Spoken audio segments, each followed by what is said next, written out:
Today I'm going to be talking about petty cash.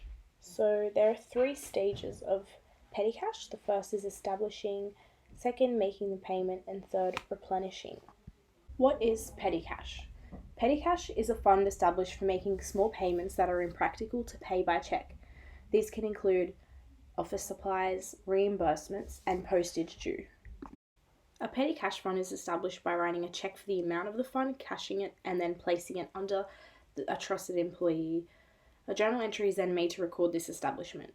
As you can see here, suppose that on the 1st of May, Betty's officers cash a $100 check. Petty cash is increased, whereas cash is decreased.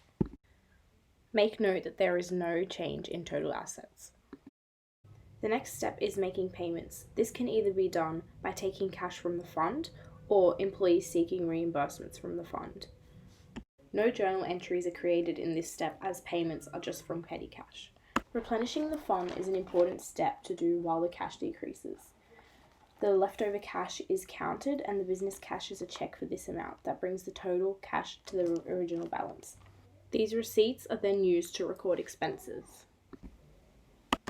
To show this, Betty's officers creates the following petty cash and fund and replenishment report. The report displays that $85 is needed for the fund to be fully replenished. It also shows there are $85 total in receipts. They would then need to cash a check of $85 to replenish and record the expenses as follows here. The expense accounts are increased and the cash account is decreased. This would be repeated each time the fund is replenished. After replenishment, the amount of cash replenished should equal the amount of the receipts. However, sometimes this will not always be the case, as sometimes there will be incorrect change given, and this will create discrepancies. The amount of money that is caused by the discrepancy will then be charged into an account called cash over insured. It is a temporary account and can have either a debit or credit balance. Debit balances will increase expenses, whereas credit balances will decrease expenses.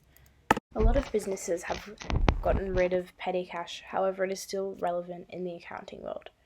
Thank you for watching.